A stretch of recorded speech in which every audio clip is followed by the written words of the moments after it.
Let's be honest. When you're trying to lose weight, it feels like food is the enemy. The cravings, the binge, that constant pull towards comfort. And it's really easy to blame food. But I eventually realized that food wasn't the only monster in my story. That the real monster was hidden. It was sneaky and living rent-free in my head for decades. And once I finally saw it for what it was, I understood why I kept self-sabotaging. Why I'd lose some weight and then gain it all back, plus more. Why I felt like I was at war with myself every single day. So today, I'm going to tell you what the real monster was in my weight loss journey and how facing it changed everything. Because until you face this monster, no diet, no plan, no starting on Monday will ever save you. And for most of my life, I thought food was the biggest problem. It made sense, right? Food was the thing that I turned to when I was sad and bored and stressed and lonely. It was always there, always comforting, and always easy. Yes, food is part of the problem, don't get me wrong. It is a big, big problem, and I am a food addict. But when I started my weight loss journey, I attacked food first. Cut it out, restricted it, I labeled things as good or bad, and I made food the villain. And every single time I slipped up, I felt like I was the failure. But here's what I didn't understand back then. You can't heal something if you're only fighting the symptom. Food wasn't the only monster, but food was the mirror. It took me years to figure this out. But the real monster was my mindset. Specifically, the part of me that believed I wasn't enough. The part that thought I had to earn my worth through a smaller body. The part that used food not for fuel, but for escapes. So, what had control over me? My thoughts did. That monster whispered things like, "You've already ruined the day. Just give up and keep eating. You're never going to get it together. Who are you kidding? You always quit."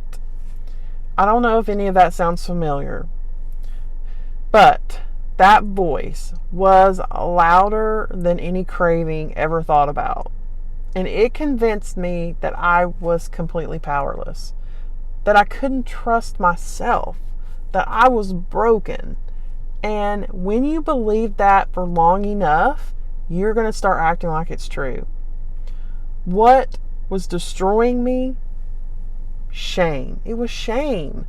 The more I tried to fight food, the stronger that monster got.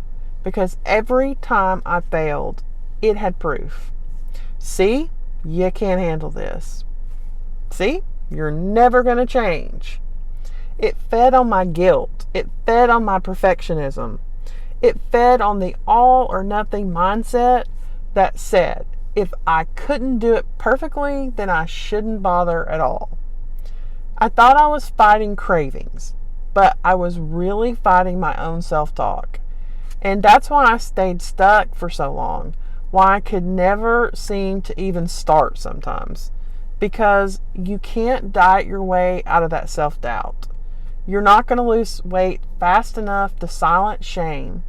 That real healing happens when you stop feeding the monster with more proof that you're failing. You got to start proving to yourself that you're capable. You are very capable. Your brain believes what you repeat. So stop repeating those lies. My breaking point really came during one of those I'm going to start over Monday moments. It was late. I had just finished another binge.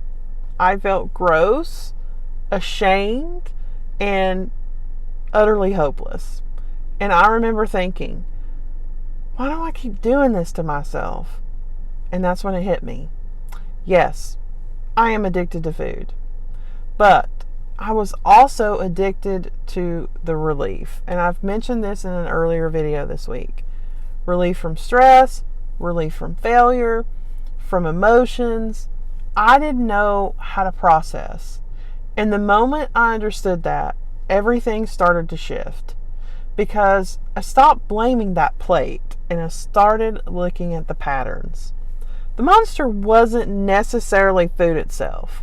It was the way I used food to hide from my own pain. The problem isn't that food makes you feel better.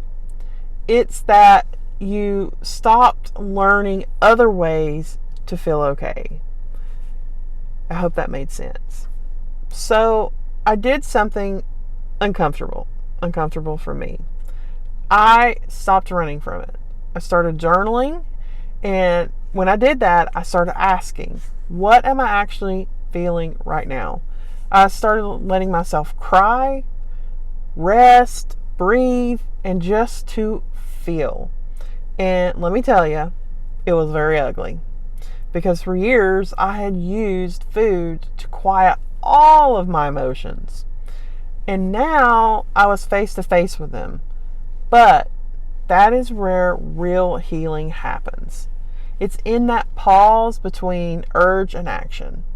And that is where I started realizing that I didn't need food to survive my emotions. I just needed to feel them. You can't slay the monster if you keep numbing it with comfort food. Once I started doing the mindset work, I had to rebuild trust with myself, and that meant small wins, not this I'll be perfect this week mentality, but I'm going to show up for myself today. I learned to eat in a way that honored my body, nutrient-dense whole foods that actually gave me energy and calm.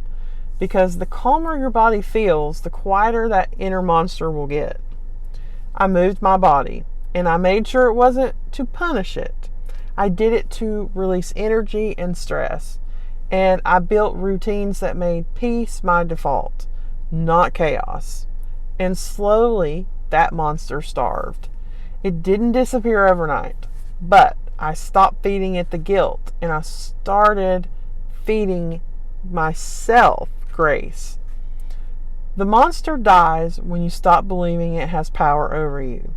And once I faced it, something incredible really happened. I started living again. I wasn't hiding in shame anymore, and I wasn't afraid of messing up.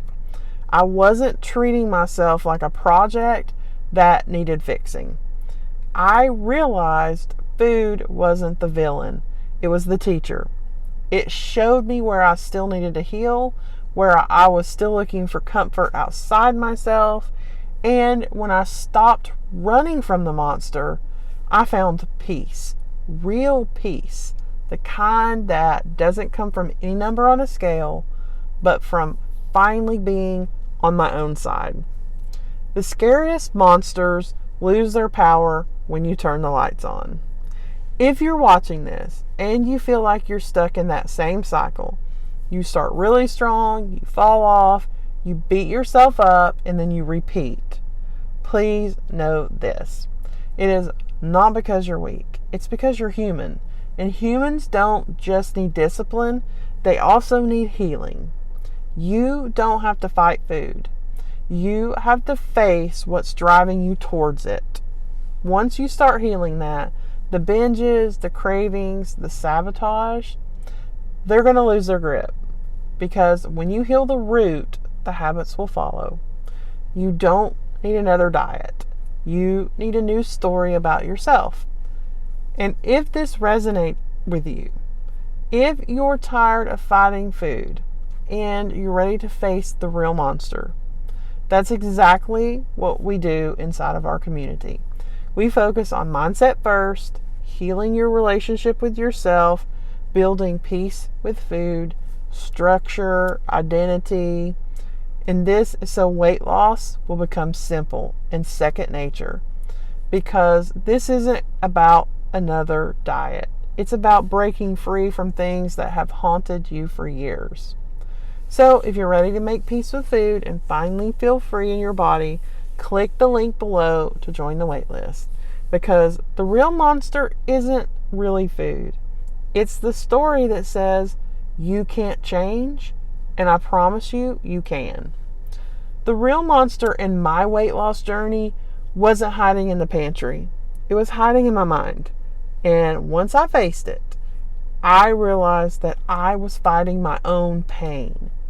And when you finally start healing that pain, that is when your body and your health and your life start to change for good. So here's to turning on the light. Here's to facing the monster. And here's to finally being free. And until our next spooky conversation, stay kind to yourself, eat like you love yourself, and keep going. You are doing better than you think. Bye for now.